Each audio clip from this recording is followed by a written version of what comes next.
Why are we spending this money on Ukraine when we could literally have Canada? So you want to send troops to Canada and totally take over? Yeah, that's what I was discussing with Kanye because he liked the idea.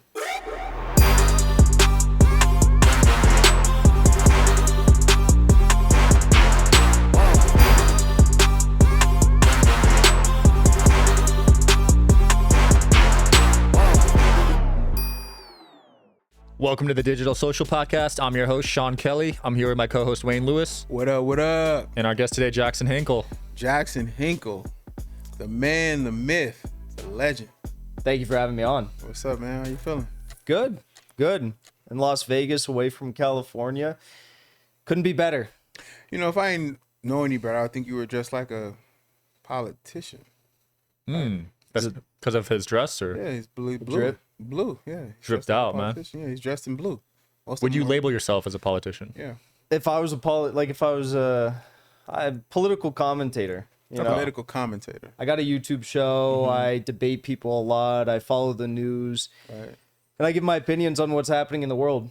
Now, do you debate people because they're wrong, or do you debate people because it's just a different point of view, your point of view, or, you know, are you correcting most of the time, or are you just kind of just stirring the pot? Most of the time, it's stirring the pot, I think. Okay. Internet stuff. If I want to have like a serious conversation with someone, usually there's no need for cameras. Right. Like if I'm trying to learn something, I'll usually just approach it like an interview. There's plenty of people I interview and I learn a lot from them. So Right.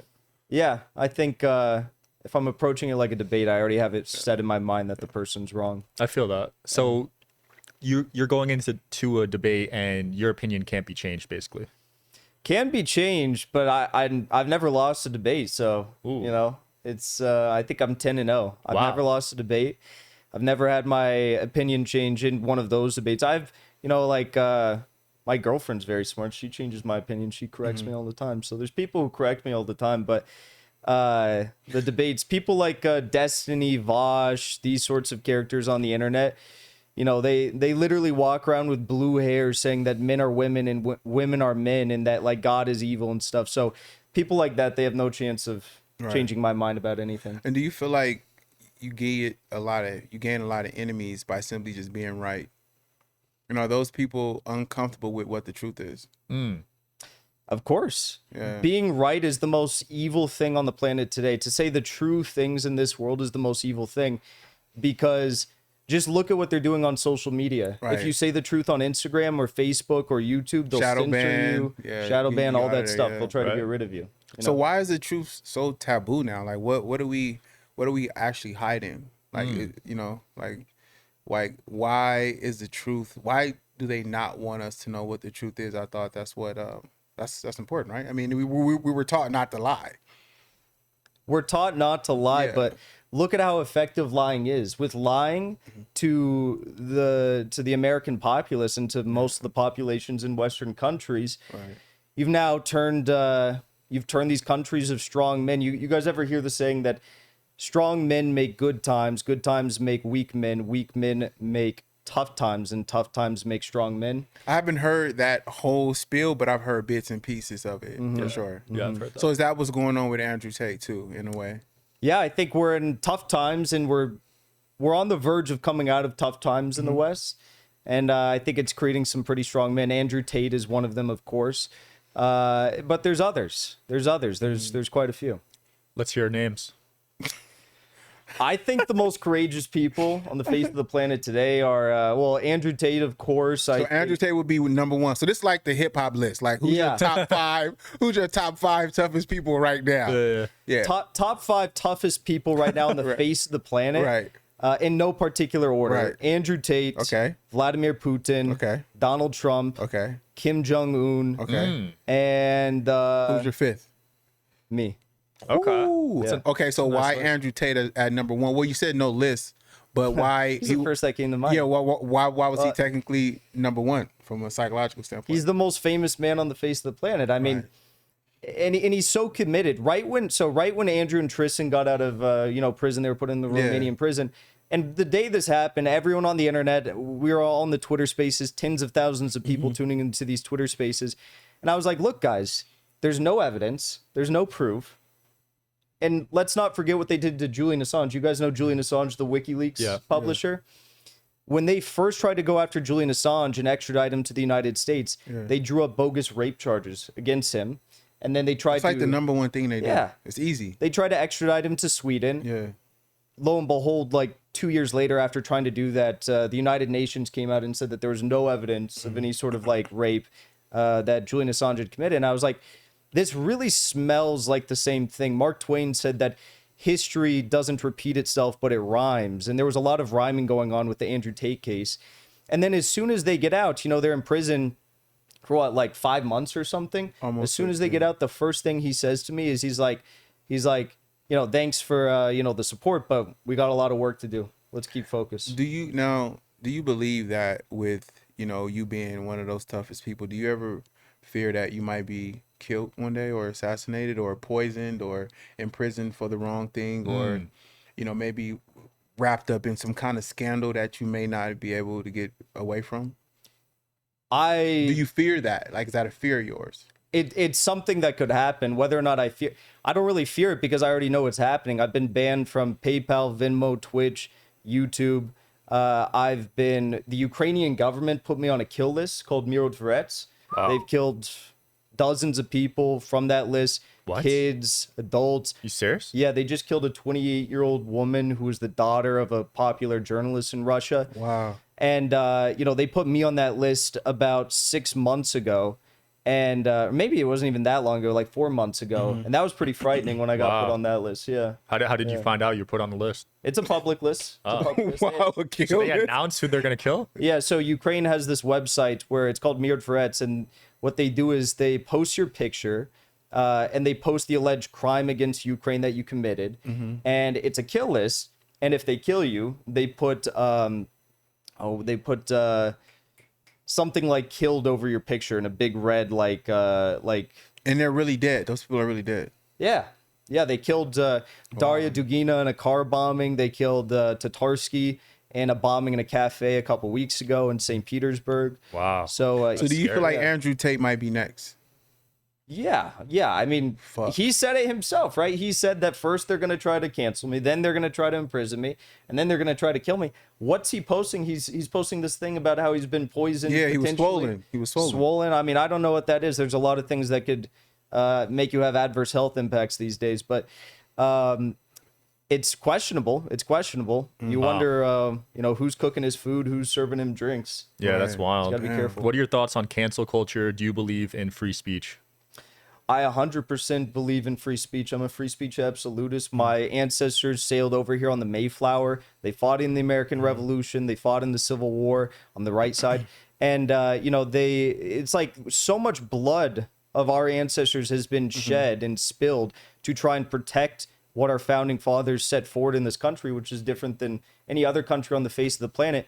Cancel culture is just an effort to silence the truth tellers. It's an effort to further propagate the notion that God is evil, that men are women, that politicians should be rich, that you should hate your ancestors, that food is okay to be poisonous, all this stuff, you know, that medicine can hurt you.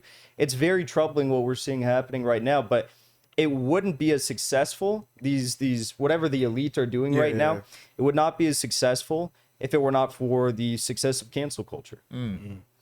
Now, you said you watch the news. I'm curious where you watch the news, because a lot of news is bullshit. Is skeptical, you know. Where are you getting your news? Well, I was getting a lot of my news from Tucker Carlson. I mean, there's a lot of things I Are y'all beefing?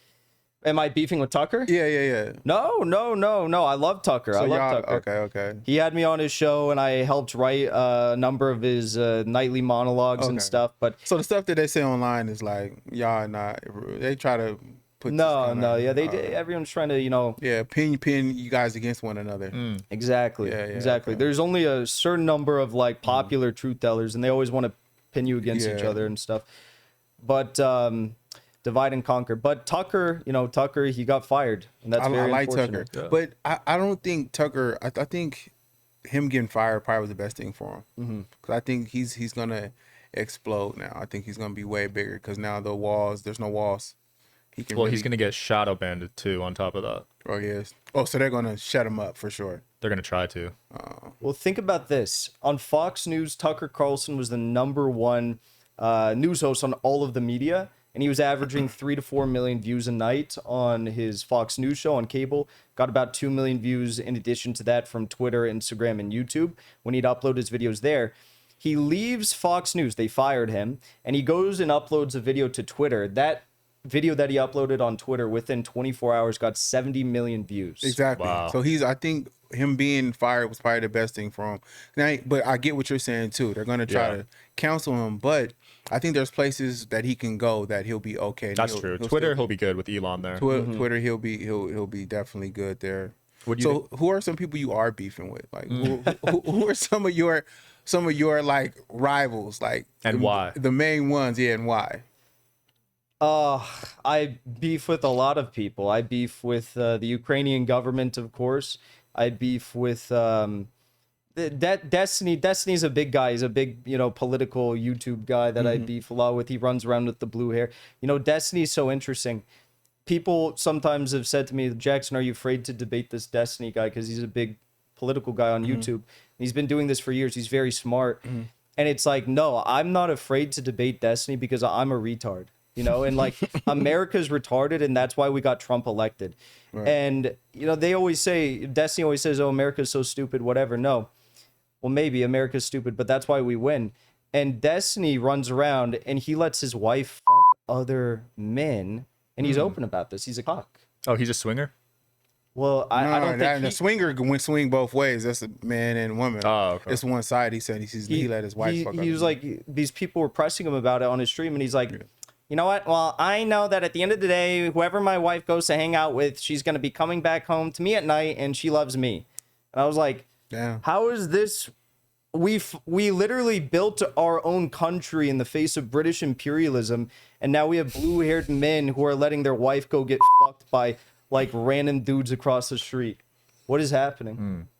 So you're a monogamous guy. You wouldn't try any, of course, any weird stuff. I mean, you're with Miss Russia, right? I'm dating Miss Universe Russia. Beautiful woman. How did that happen? I slid in her DMs. They said Putin hooked you up with her. I wish that was the case. I love Putin. But I've never met Putin. I'd love to meet Putin. I sent him a letter at the start of the war. I don't know if he got it. You met Ye though, right? I FaceTimed him. Oh, you FaceTimed him. Wow. Yeah. How did that happen? He was running for president. A lot of people know that. And his campaign didn't go very far. I think he kind of nipped that in the bud. But some friends of mine were leading his campaign and involved with the campaign. And something I'm really passionate about, like our founding fathers in the United States believe that, you guys know what manifest destiny is, like westward expansion. All that stuff. I haven't heard it. I haven't heard it before. When we had like the colonies in the United States, or it wasn't the United States, we had British colonies. The Brits didn't want us to expand past like Eastern mountains into Western America and develop Western America and tap into all those vital resources, because they were fearful that those colonies would break off and form a country, a nation state. But the founding fathers all wanted to not only extend all the way to California, they wanted to take it all the way to Mexico, invade Canada and liberate Canada and bring that into the United States. And I think that we should do it. I think that we should invade Canada. Why are we spending this money on Ukraine when we could literally have Canada? We've spent $200 billion on Ukraine. For what? For what? Most of it's being siphoned off into like black markets and offshore accounts, and Zelensky's buying these mansions in Italy and Miami, Lake Como, wherever. What if we just took Canada? It's a nice country. They have a lot of oil, and it would just basically achieve the American dream. So you want to send troops to Canada and totally take over? Yeah, I think do you think we have to fight Canada, or they probably just be like, here, you guys can have it? Well, but long story short, that's what I was discussing with Kanye, because he liked the idea. He liked the idea of invading. I never even thought about invading Canada, because we more so like cater to them. They're like, our friend. We don't really mess with them. Well, there's like two factors to it, because right now there's that Trudeau government in Canada. Yeah, for sure. And it's so sad to see what's happening there. Censorship is bad in America, but in Canada, it's terrible. If you say the wrong thing, you could literally be fined or imprisoned. Wow. And I'm not making that up. It's very real. And in addition to that, you also have the age-old fight between Britain and the U.S. Britain financed Canada in the War of 1812 when they burned down the White House. So Canada has been used as a proxy by the British Empire against the US for years. And it seems like we're friends with the Brits right now, but a lot of top American political elite are not. Like Trump hates Britain in the city of London. So I think that it would be, just to avoid any further wars in the future, we should just go in and take it. Interesting. So Jackson, what is it that you're trying to gain? Like what's your motive? What's your MO in doing all this? Do you want to, be a name in history or leave a legacy, or do you want to be the guy that gets killed trying to save us? But that's just the thing. If you try to be the one guy rather than craft a movement, a popular movement that actually responds to the needs of people, you will end up dead. You will 100%. You need to have. And you're okay with that? No, I don't want that. I don't want that. But that's the thing. It's like it's about educating people and trying to break through these social media walls and these censorship walls to try and get the truth out there. Yeah. You consider yourself a communist. I'm curious, what are your thoughts on China issuing social scores to everyone? And what's gonna happen with this brick shit? Yeah, both good questions. The social credit score stuff is mostly bullshit. It's no worse than what we have in America with our own credit cards and having social media basically follow around. And I would personally say, the liberal media hypes up, like Vice News, they hype up the whole social credit score thing in China, but it's really not developed, I guess, if it's ever going to be anything. But in the United States, we have cancel culture. We have cancel culture. Which is worse than that, right? Almost. That's true. Because that's kind of a score that they're keeping. They're keeping a score on. And they control it. You have all the people in these talent agencies, media representative agencies like CAA, who are leading the fight for the Me Too movement and saying we need to protect women. Meanwhile, they're selling all of their women clients to Harvey Weinstein, knowing full well what Harvey Weinstein is doing, and they're championing Me Too movement while they're letting Harvey Weinstein, sexually assault and rape young women that they represent. Harvey Weinstein went to jail, right? But this is before. This was exposed about the Me Too Well, they say movement. he's not even dead, so who knows? Harvey Weinstein is Jeffrey Epstein is the guy who's dead. Oh, Jeffrey Epstein. Yeah. Okay. Yes, Epstein. lots of news came out why about do their Jeffrey names Epstein sound this so week. much alike? Harvey Weinstein, Epstein. Yeah. That Epstein stuff was crazy, bro. It's both of them are crazy to me. Yeah. It was revealed just this week that Jeffrey Epstein, Wall Street Journal reported this week that Jeffrey Epstein had meetings with the head of the CIA, with a number of White House officials. We know Bill Clinton, but White House officials under the Barack Obama administration. Noam Chomsky, who's a very popular American linguist and political dissident. That stuff goes deep. Wow. He surrounded himself with a lot of people. I think it was... And they all basically knew? No. I think a lot of people knew. John McCain's wife was speaking at an event 2 weeks ago, and she said... or I guess John McCain's widow was speaking at an event 2 weeks ago, and she said, we all knew what was going on with Jeffrey Epstein, but, we didn't have any way to bring him to justice. It's like, if you guys knew, and the Reddit CEO, former Reddit CEO admitted this as well, this Asian lady, she said that we all knew. If you all knew, why didn't you say anything? Yeah, I think knowing is being involved. Goes deep. Yeah. Yeah. Yeah, you speak out on that, you're dead. Yeah. Pretty much. Sure. Who do you think's gonna win presidency in 2024? Trump 100% is going to win the presidency. Even if he's running from prison, he's still going to win. The one thing I think that could make Trump's odds a lot better and potentially his administration much more interesting is if he runs on a joint ticket with lifelong Democrat Robert F. Kennedy Jr. Yeah, I think that'd be great. And Trump's right-hand man was a very famed political strategist in the U.S., Roger Stone.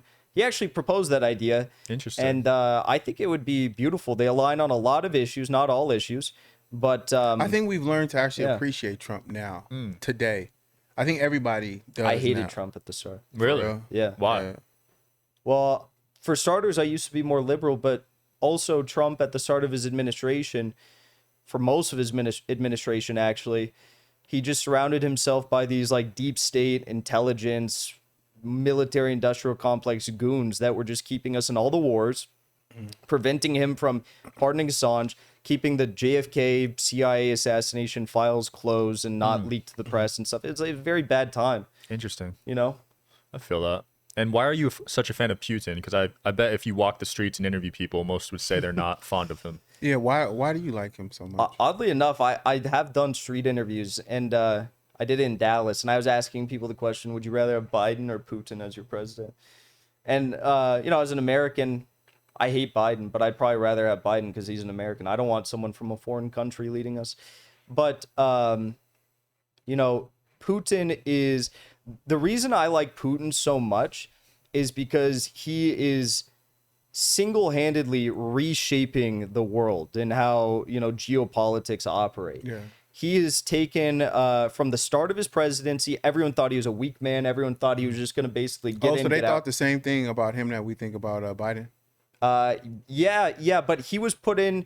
he was basically appointed in Russia at a very, very calamitous time for the country. You had the Chechen wars going on. The economic situation in Russia was very poor, but he was appointed president essentially. He became president, and not so long after Putin became president, he engaged and began to structure his multi-decade-long plan to basically replace the dollar's global supremacy, to challenge U.S. military superiority, and to build a new multipolar world with countries like China and BRICS nations. And now we're seeing that unfold. It's beautiful. Was the Brittany Griner thing his way of getting his guy back? And do you think we should have gave up a warlord for Brittany Griner?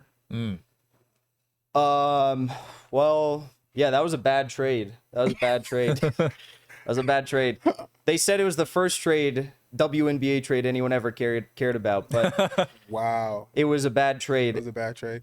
So do you think she should have, but her staying in jail for 9 years for a vape pen is kind of ridiculous. You go to another country, you got to play by their rules. You know, lots of Eastern nations, they play very, very conservatively about drugs, sex, all that stuff, you know? Yeah.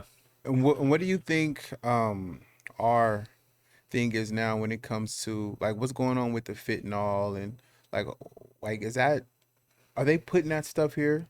With the what? Fentanyl? Yeah, with fentanyl. Like what's going on with that? I don't know too much about that, but all I will say about that, I don't speak on things I don't know anything about, and I don't know a whole lot about that. But what I will say about fentanyl and the opioid crisis is like, why is it that everyone's so consumed with putting people like Andrew Tate in prison and Julian Assange in prison when, you know, how is it like 1 in 5, 1 in 4 deaths in America? I don't know if it's that, it's probably around that, are from opioid deaths. But the people that are prescribing opioid left and right that are making these drugs, they're all free and they're billionaires and they're on their yachts and they're completely fine. No one's talking about putting them in prison. But Andrew Tate and Julian Assange, Jail. they got to stay in prison. Yeah. You know? Do you believe in any government conspiracy theories? Of course. Which ones?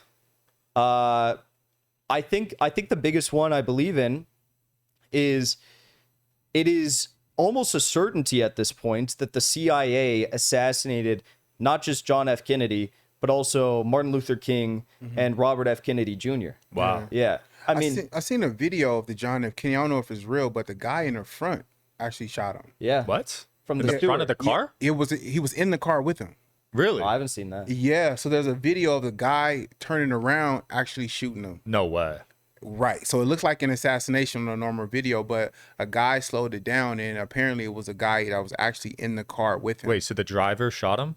The person, he turned around and did it. Yeah. Whoa. It's a video out there. I don't know how real it is but I'll buy anything at this point. Yeah. It's like, you know, the official story is that a bullet entered from behind him and then came out and then went back in from the opposite direction up all the way through his neck and then out the other side again. That's what they taught in school, yeah. Yeah, it's the magic bullet theory. And then Robert F. Kennedy Jr., they say Sirhan killed him. But Sirhan's gun didn't have enough spaces for the bullets that were actually fired into Robert F. Kennedy Jr.'s body. And the bullets came from the opposite direction. yeah, even with Malcolm X, they said Malcolm X, the people that supposedly had shot him from the bottom had blanks. All the bullets came from up top. Wow. Yeah, That's scary, man. yeah. Yeah, I don't know what to believe, man. Yeah. What do you think Yeah. about Trump getting arrested? I think it's cool. You think it's cool? Yeah, I think it's cool. It was dope actually seeing, you know, with a free Trump shirt on. Trump is actually a marketing genius, bro. He's so like, he pivots very well on everything. Like, he doesn't flinch at all. I actually like Trump because he's real. He's very authentic. I like his policies too and his beliefs and what he stands on. But is he a truth teller? Is Trump a truth teller, and that's why they need him away? Yeah. Because think about it, bro. He had to create his own platform to have a voice. He's banned from the internet. Yeah. Yeah. Trump's IP cannot, like, he's banned from the internet. Yeah. And it's not just being a truth teller. You also have to have the intellect and the knowledge base to be able to communicate the truth. And Trump doesn't have that necessarily because, I mean, he's a businessman. He's not consumed by politics. He's not consumed by all this stuff. He never has been.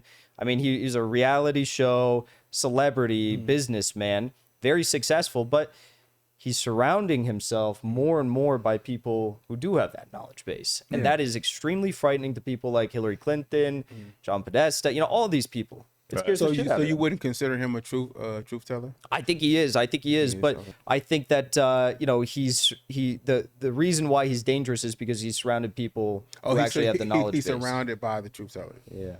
We'll wrap it up on this. I'm curious. You mentioned you've been talking to Tate. Can you mention what you guys were talking about? Yeah, you know, we just talk about the state of our country and where it needs to go. Broadly speaking, he's not able to do any media stuff right now because he's still on house arrest. But look, I mean, like, it's just really crazy to me that people like, the reason why people like Tate are so vilified is because if you ask 100 guys, 100 straight men in the country today, like, would you suck a dick for $1 million? 99 of those 100 men are going to say, yeah, I'll suck a dick.